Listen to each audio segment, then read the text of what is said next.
Let's step in the Wayback Machine for a minute. Do you remember weight loss shakes? Why were they so popular back in the 80s? Because they took the guesswork out of your meal plan. Delicious shakes that gave you all the nutrients that you would have gotten from a meal.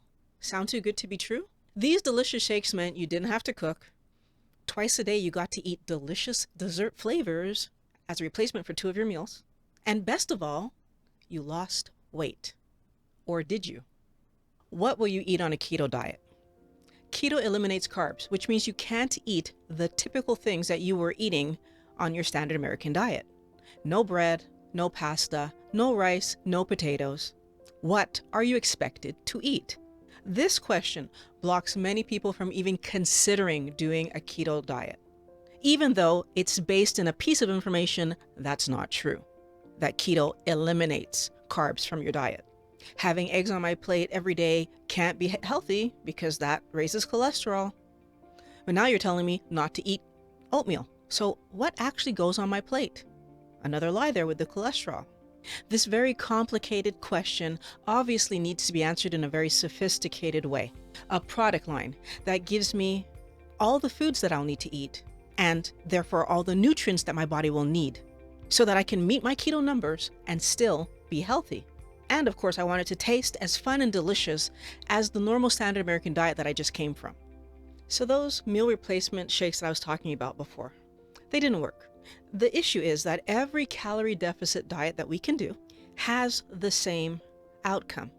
By cutting calories initially, of course, you lose weight because your body isn't getting the same amount of energy that it had been getting. But what happens over time?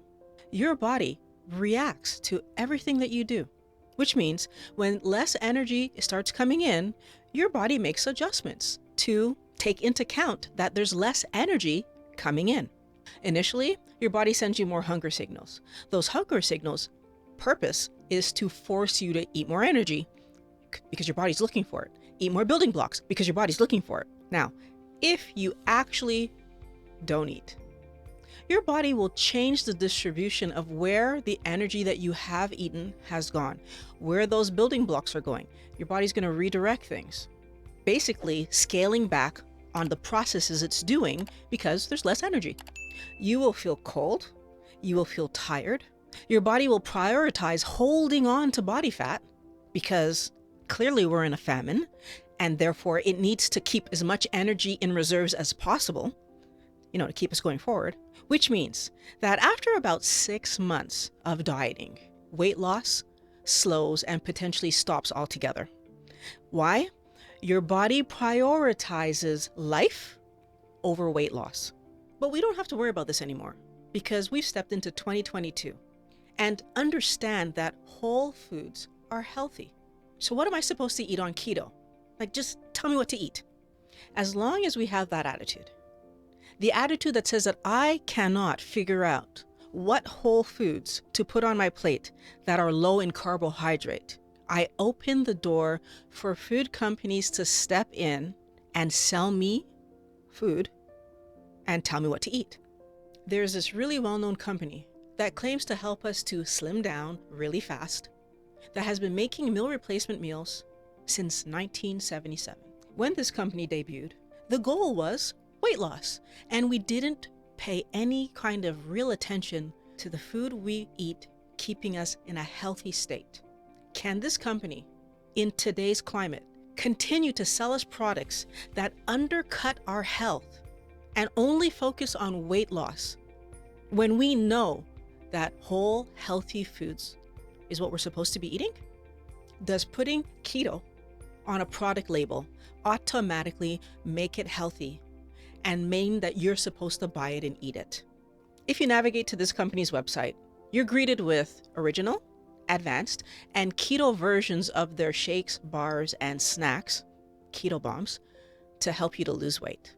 At the top of the page, there's a How It Works button, and when you click on that, it explains to you that you're supposed to have 2 meal replacements and 1 healthy home-cooked meal, alongside 3 100-calorie snacks that, of course, they provide. Conveniently, once you've figured out how the meal plan works, and you scroll down a little bit, there's a meal plan on the screen with healthy meals breakfast, lunch, and supper versions so that you can move that meal around. And the only difference that I could see between the male version of the meal plan and the female version of the meal plan was that men had salmon twice in a week versus women only had it once. Other than that, all the meals were identical. And this was based on 1,300 calorie input for your total day. So how does a 1977 low-fat meal replacement plan differ from 2020 low-carb meal replacement plans? Let's take a look. We're going to compare the shakes, there are bars, and snacks, as I mentioned. The original formula, which I'm going to choose chocolate royale because you know I got to go with the flavor I would have eaten had I done this back in the day, asks you to make it with milk. And we're going to compare it to the keto version, fudge brownie batter, which of course is a flavor that I would take if I was actually going to use this product. These are the numbers. 260 calories for the original, 200 for the keto version.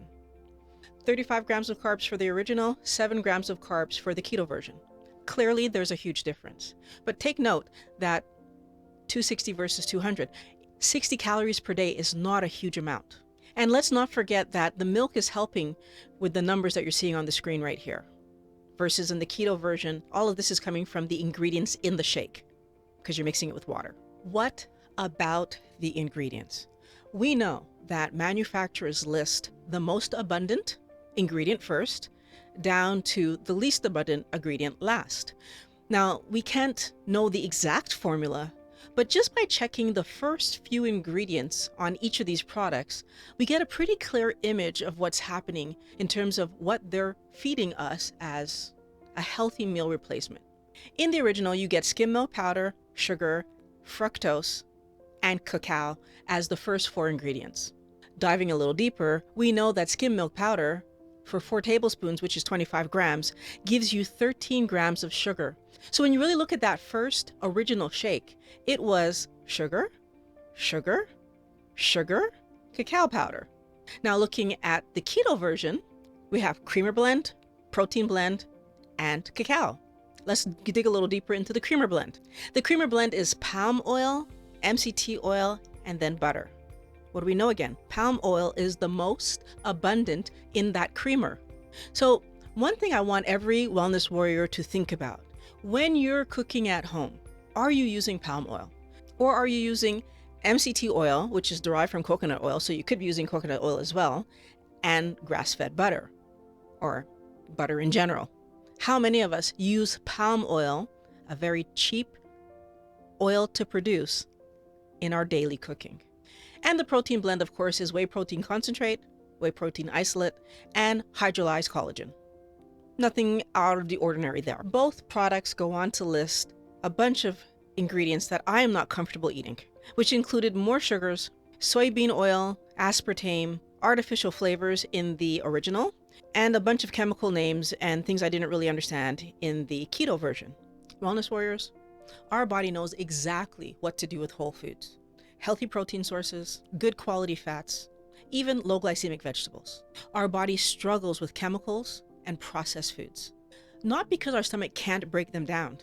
It's the contrary. These processed foods are already processed, meaning that they're easy for our body to break down, and the high sugar content causes our body to grab that sugar and those chemicals and shuttle them away as fat to protect us. The end result is that we do end up having 2 meal replacements, 3 snacks that they provide, a real home-cooked meal, and we are still hungry. This is how they get us. These delicious meal replacements and snacks trigger us by tasting sweet. They engage the cephalic response. Our addiction to sugar is awakened every time we eat this stuff, meaning that dopamine is released and we are chasing. Our body puts the sugar that we did eat away, and now we're physically hungry. Again, triggering our desire to eat, and they've got us again. And what do we end up eating? Those diet products that they're telling us are going to keep our weight down. By not learning to cook, we allow food companies to keep selling us processed carby garbage that keep us fat and addicted, overeating, and then angry with ourselves? The answer is not simple. The answer is time consuming. The answer is research. The answer is practice.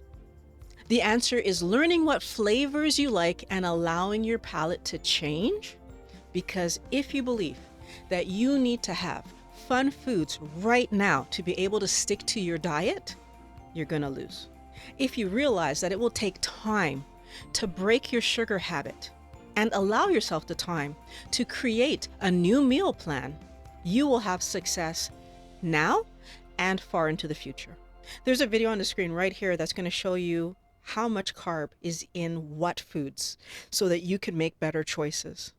Wellness Warriors, I love it when you come back. Everybody who's new, subscribe and ring the bell so that you can get on the road to health. I really can't wait to talk to you again next week.